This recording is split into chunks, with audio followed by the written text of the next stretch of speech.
हम अपनी आत्मा से कैसे संपर्क कर सकते हैं? हमारे भीतर ही उससे संपर्क करने का एक हिस्सा मौजूद होता है, लेकिन वह हिस्सा सोया हुआ है, इसलिए काम नहीं करता। ठीक वैसे ही है जैसे हमने कोई सॉफ्टवेयर डाउनलोड तो कर लिया, लेकिन उसे इंस्टॉल या एक्टिवेट ना करें तो वह काम नहीं करता है।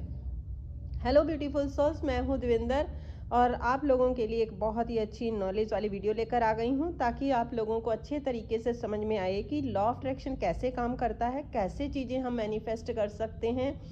वो सारी चीज़ें आपको इससे समझ में आएंगी, तो इसलिए वीडियो को पूरा देखिएगा, फुल वॉच करिएगा। चैनल पर पहली बार आए हैं तो चैनल को सब्सक्राइब ज़रूर करिएगा, वीडियो को लाइक और शेयर करिएगा। हम अपनी आत्मा से कैसे संपर्क कर सकते हैं? बहुत लोगों का ये मेरे को क्वेश्चन आता है, कमेंट करते हैं कि हम ध्यान में तो बैठते हैं, लेकिन हम अपनी आत्मा से कैसे पता चले कि हम अपनी आत्मा से जुड़ गए हैं। कैसे हम अपनी इंस्टीट्यूशन पावर को बिल्कुल पावरफुल बना सकते हैं, जिससे हमें हर चीज़ का एहसास होने लगे कि हमारे लिए क्या अच्छा है, हमारा लाइफ पर्पस क्या है, हम किस लिए इस दुनिया में आए हैं, कैसा ऐसा काम करें जिससे हमें सक्सेस मिले। तो ये बहुत सारी चीज़ें आज आपको समझने को मिलेंगी। हमारे मस्तिष्क का मुश्किल से 30% भाग ही सक्रिय रहता है, बाकी काम नहीं करता है। अब यहाँ सोचने वाली बात यह है कि अगर हमारे मस्तिष्क का बाकी 70% हिस्सा भी अगर सक्रिय हो जाए तो कैसा हो। एक बात और गौर करिए, हमारे शरीर का कोई भी ऐसा अंग नहीं है जिसका कुछ हिस्सा ही सक्रिय हो, बाकी निष्क्रिय। केवल मस्तिष्क ही है। दुनिया में करोड़ों तरह के बीज देखने को मिलता है, लेकिन चाहे कोई भी हो, जीव हो, उसकी आंखें हमेशा मस्तिष्क के नीचे ही होती हैं। हमारी ज्ञानेंद्रियों का संबंध हमारे सक्रिय मस्तिष्क से होता है। हम कोई बात सुनते हैं, देखते हैं, और यह तभी हो सकता है जब हमारी आँख, कान मस्तिष्क से जुड़े हुए होते हैं। इसका मस्तिष्क का तार अगर टूट जाए तो हमें सुनाई और दिखाई भी नहीं देगा। ऐसे में कल्पना कीजिए, थोड़ी देर को मान लीजिए दुनिया में जो इंसान मौजूद हैं उनकी आंखें सक्रिय नहीं हैं, वे सब बगैर आंखों के ही रहते हैं। तो किसी को ये कैसे पता चलेगा कि कुछ ऐसा भी होता है जिससे देखा जा सकता है? उन्हें यह नहीं पता होगा कि दिखाई देना किसे कहते हैं। फिर ऐसा हो कि उनमें कुछ लोग किस तरह किनकी आंखें जो है उनकी रोशनी आ जाए, वो फिर बाकी लोगों को सब बताएं कि आंखें हैं, इनसे देखा जा सकता है। अगर आंखें सक्रिय करने की बात बताने की कोशिश करें तो अन्य लोग भी आंखों के बारे में यकीन करना मुश्किल हो जाएगा। बड़ा सवाल ये है कि मस्तिष्क का जो हमारे दिमाग का 70% हिस्सा जो होता है वो निष्क्रिय है। क्या वह हमारी किसी ऐसी इंद्री से जुड़ा हुआ है जो हमें कुछ और अनुभव करा सकती है, जिसका संपर्क कहीं और होता है? क्या हमें यह बात इसलिए नहीं पता क्योंकि हमारी वह इंद्री जागृत नहीं है, वह सोई हुई है?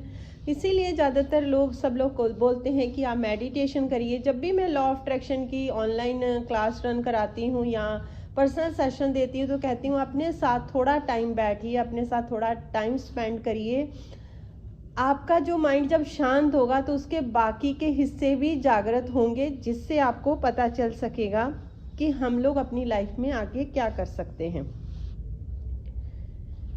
यानी अगर हमारी पांचों ज्ञानेंद्रियों के अलावा भी हमारे भीतर कुछ और इंद्रियां भी हैं, अगर वो सक्रिय नहीं है तो उनका जो संबंध है वो हमारे मस्तिष्क के उस हिस्से से है जो सक्रिय नहीं है।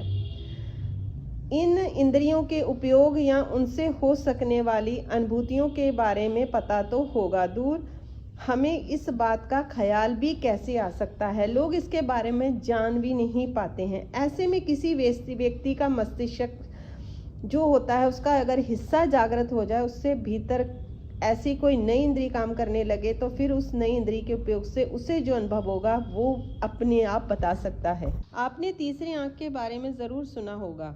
किसी व्यक्ति में यदि यह सक्रिय हो जाए तो ऐसे व्यक्ति को बहुत सी ऐसी अनुभूति होने लगती हैं जिस पर यकीन करना साधारण मनुष्य के लिए मुश्किल होता है।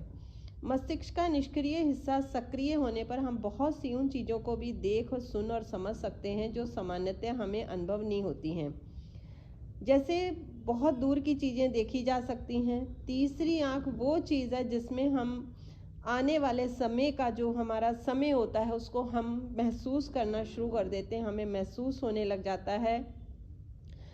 और हम इसको एक प्रयोग करके भी जैसे देख सकते हैं कि अगर कोई व्यक्ति सोया हुआ है और यदि हम उसके आगे चक्कर के पास अपने हाथ की उंगली ले जाएं तो उससे बगैर छुए उंगली की चुभन महसूस होने लगती है, उसकी नींद खुल जाएगी। यह बहुत ही संवेदनशील जगह है।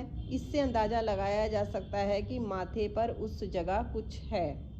यानी कि जो हमारी बाहें होती हैं उसके बीचों बीच आगे चक्कर होता है, जिसको तीसरी आंख बोला जाता है। माथे के बीचों बीच आगे चक्कर ही वह जगह है जहां अगर सारा ध्यान केंद्रित करके अभ्यास करें तो उसके जागृत होने के बाद किसी दूसरे व्यक्ति से बगैर मुंह से बोले अगर कोई बात कहेंगे तो वह विचार उसके दिमाग में डाल सकते हैं। इसी उन शक्तियों से भी संबंध स्थापित हो जाता है जिन्हें हम देवता या प्रेत कहते हैं। दूसरे के मन में क्या चल रहा है उसका एहसास भी होने लग जाता है। आगे चक्कर यानी तीसरी आंख जागृत होने के बाद उसके ऊपर जो 7 अन्य चक्कर होते हैं, जो देव लोग होते हैं, उनसे भी हम जुड़ने लगते हैं। खैर ये तो बहुत वो चीज़ है जहाँ पर हम लोग भगवान के साथ मिलना चाहते हैं या बहुत आगे एक साधना में जाना चाहते हैं, तब आप उस चक्कर को बहुत ज़्यादा जागृत कर सकते हैं। अदरवाइज़ अगर आपको अपनी चीज़ें मैनिफेस्ट करनी है तो अगर आप सिंपल सा भी बैठ के ध्यान लगाते हैं और अपनी माथे के बीच में महसूस करते हैं, उसको थोड़ी देर के लिए करते हैं, तब भी आपको उसका बहुत ही बेनिफिट मिलेगा, बहुत ही लाभ मिलेगा। आपका मन शांत होना, ये मैं पर्सनली भी कहती हूँ, पर्सनली जो मैंने चीज़ें यूज़ करी हैं। क्योंकि पहले क्या होता था कि अगर कोई कुछ कहता था तो मुझे बहुत ही जल्दी बुरा लग जाता था और मुझे गुस्सा आता था कि इसने मेरे को क्यों बोला, जब ये बात सही नहीं है तो ये क्यों बोल रहा है। अब मुझे क्या होता है, मुझे कोई फ़र्क नहीं पड़ता है और मुझे ऐसा लगता है कि कोई बोल ही नहीं रहा। अगर कोई बोलता है तो मुझे कुछ सुनाई नहीं देती उसकी चीज़ें।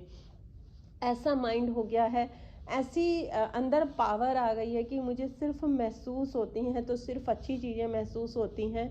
जो मेरे मतलब की चीज़ होती है वही मुझे फील होती है, वही मुझे सुनाई देती है। बाकी की चीज़ें मुझे बिल्कुल भी सुनाई नहीं देती हैं। इसलिए अगर आप अपनी चीज़ों को मैनिफेस्ट करना चाहते हैं तो अपने माइंड को शांत करना सीखिए, ताकि आप अपने रिलेशन अच्छे कर सकें, अपनी मनपसंद की चीज़ों को मैनिफेस्ट कर सकें। यही आज का वीडियो का जो मैंने आपको ये बताया था, सिर्फ इसीलिए कि आप अगर अपना ध्यान बैठते हैं तो आपका माइंड में इतनी पावर होती है कि वो आपके पास हर चीज़ ला सकती है। बस ज़रूरी है खुद की आत्मा के साथ जुड़ना। अगर आप ऑनलाइन क्लास लेना चाहते हैं या सेशन लेना चाहते हैं तो मैंने व्हाट्सअप नंबर अपनी टीम का दिया हुआ है, आप वहाँ पे उनसे मैसेज करके अपनी अपॉइंटमेंट बुक कर सकते हैं। आप क्लास ले सकते हैं, बहुत ही कम मिनिमम में फ़ीस में क्लास रखी हुई है। आप वहाँ से आप क्लास ले सकते हैं और अच्छे तरीके से आप ऑनलाइन ही घर सीख सकते हैं कि हम कैसे ध्यान में जाएं, कैसे हम चीज़ों को मैनिफेस्ट करें। ये वीडियो आप लोगों को कैसी लगी ज़रूर मुझे कमेंट करके बताइएगा। मिलती हूँ आप लोगों के साथ नई वीडियो में। हमेशा मुस्कुराते रहिए। Take care, bye bye everyone.